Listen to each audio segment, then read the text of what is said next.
अगला साल भी हमारा है, आपका है, और अगले साल भी बेस्ट चाहिए, उससे अगले साल और भी बेस्ट चाहिए, है ना?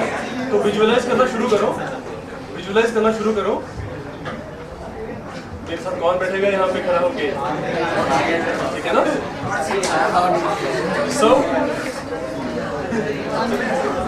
Satija, Good morning, everyone.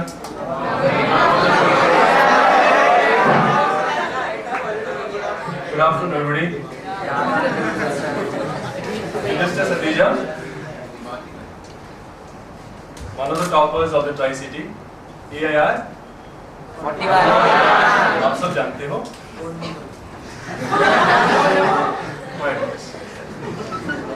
मैं जैसे आपको हमेशा से बोलता आया हूँ, पिछली क्लास में भी बोला था, +1 की रेलेवेंस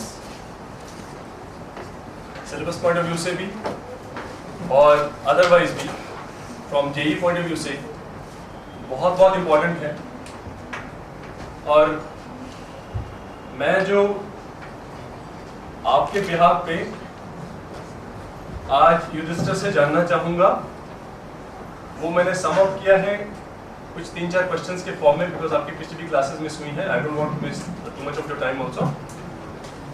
मैं आपके बिहाफ पे युधिष्ठिर से ये क्वेश्चंस पूछूंगा, they very important, very relevant, और युधिष्ठिर खुद इन बातों का आपको आंसर करें, बताएंगे कि इनका रिस्पॉन्स क्या है, क्वेश्चंस का रिस्पॉन्स क्या है, ठीक है? मेरा जो पहला प्रश्न होगा वो ये है कि सिंस +1 की क्लास है, I would like to know which topics of +1 are important from JEE point of view? A very relevant question. Yudhishthir से आपसे जानना चाहूँगा, +1 की जो प्रिपरेशन है, +1 का जो सिलेबस है, why at least साइज के हिसाब से मैकेनिक्स सबसे जरूरी है, क्योंकि आगे जाके भी काफी सारे चैप्टर्स हैं, electrostatics, magnetism, wave theory, mechanics का यूज तो हर जगह ही आएगा। और थर्मोडी भी काफी इंपॉर्टेंट है, उसके बहुत अलग तरह के क्वेश्चंस बनते हैं उनसे। ओवरऑल युधिष्ठिर का मानना है कि मैकेनिक्स बहुत ही इंपॉर्टेंट है। थोड़ा आ गया मैकेनिक्स पे बहुत ज़्यादा ट्रस्ट दिया है युधिष्ठिर ने, साथ में थर्मोडायनेमिक्स के बारे में भी कहा, वेरी रेलेवेंट, वेरी इंपॉर्टेंट है, ठीक है? Very relevant question. My second question will be, what is your opinion about +1 syllabus? I mean percentage of point of view से कितने % क्वेश्चंस, कितना जेई पॉइंट ऑफ व्यू से कितने % क्वेश्चंस आते हैं जो +1 पे बेस्ड होते हैं? मेजर बात तो जेई में +1 का ही है, क्योंकि जो +2 के चैप्टर्स हैं, इलेक्ट्रोस्टैटिक्स, मैग्नेटिज्म, ऑप्टिक्स, तीनों में +1 का यूज है। +1 अपनी तरफ से पूरा एक आता ही है अलग से, उसके ऊपर बेस्ड क्वेश्चंस भी हैं, लेकिन जो +2 के क्वेश्चंस हैं उनमें भी इसकी यूज आता है। ऑन +1 सिलेबस, जो मैं हमेशा बोलता हूँ कि प्लस 2 में आते आते हर बच्चा सतर्क हो जाता है, हर बच्चा अलर्ट हो जाता है, हर बच्चे को ये लगता है मेरे बोर्ड सामने है, मेरा बहुत समय निकल गया, बहुत सिलेबस निकल गया, अब क्या करूं। वो अलर्टनेस जो उस समय आती है ना, वो अलर्टनेस अगर अभी से आना शुरू हो जाए, जो कंसंट्रेशन, जो फोकस आपका 10th के बोर्ड्स के लिए बना रहा, यदि आप उसको कंटिन्यू करते हो आगे भी प्लस 1 में भी, लीनियंसी फैक्टर नहीं आता प्लस 1 में, तो believe me you are more than half way through. यही सक्सेस का मंत्र है, समझो इन बातों को। मेरा तीसरा क्वेश्चन, ये दूसरी बहुत सारे बच्चों ने डिमांड किया है, which books other than the notes and assignments of AP sir did you study from? Theory और प्रैक्टिकल को अलग अलग देखें तो थ्योरी के लिए रेसनिक हॉलिडे है मेरे पास और रेसनिक हॉलिडे वॉकर, ये बुक्स को फॉलो करते हैं। और प्रॉब्लम्स तो बहुत सारे सर से मैंने पेपर्स दिए थे, बुक्स ली थी और लाइब्रेरी से बुक्स सिर्फ प्रॉब्लम्स से रिलेटेड हैं, जो फॉर एग्जांपल फिजिक्स गैलेक्सी वो थी, और भी हैं प्रॉब्लम रिलेटेड स्पेसिफिक, उसके लिए बुक्स है।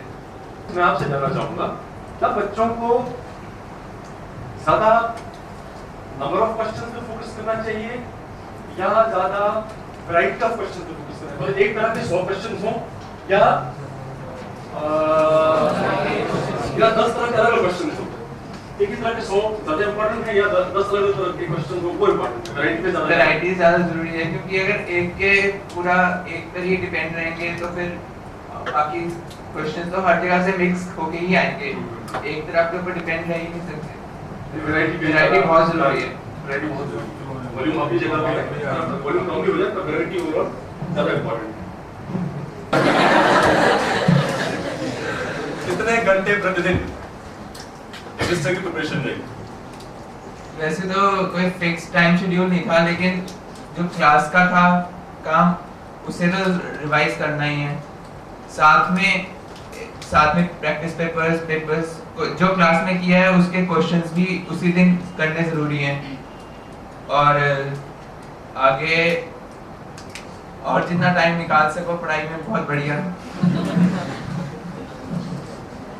अच्छा ये register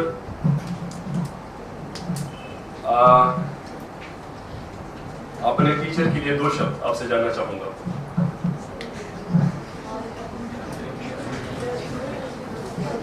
You are a fan, I'm told. अच्छा पढ़ाते थे? बहुत अच्छा। That's great. I wish you all the best. I hope आप सबों ने जो रजिस्टर में बातें कहीं रिकॉर्ड करी होंगी, सेंस जो उन चीज़ों का था जो आप सब, आपका बैच नहीं मैं बाकी बैचेस में भी बातें करता आया हूँ, जो मुझे बच्चों ने बताया था वहाँ पे सर ये हम जानना चाहेंगे, अब जानना चाहेंगे। That's the reason why it's being recorded, ताकि उनको भी दिखाया जाए, उनको तो मौका नहीं मिला बात करने का, पर उनको दिखाया जाएगा कि उनके प्रश्नों का क्या उत्तर था रजिस्टर का। ठीक है ना? अब मैं रिक्वेस्ट करूँगा AP सर से वो 2 मिनट के लिए क्लास में आ जाएं और अपने हाथों से रजिस्टर को सम्मानित करें।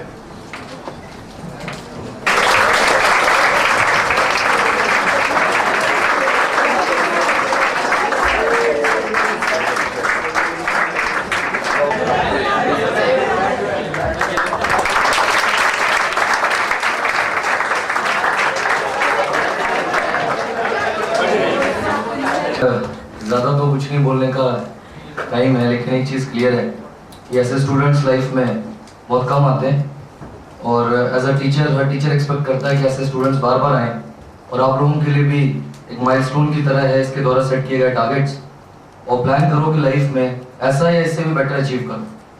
And things are possible and people have done it by hard work, और निकल के वो लोग आसमान की कितनी ऊंचाइयों तक पहुंच जाते हैं और कहाँ तक ये पहुंच चुका है, ये कहना अभी इम्पॉसिबल ही होगा, but it is a dream success for anyone in his life, और इतनी कम एज में इतना कुछ एक्वायर कर लेना is definitely a greatest achievement in this big country. So I hope all of you will do the same and try to work hard to achieve success of the same kind as he has achieved. And my heartiest congratulations to him for achieving such a great success. Okay, I will always miss him as a student as my student in my life. Okay.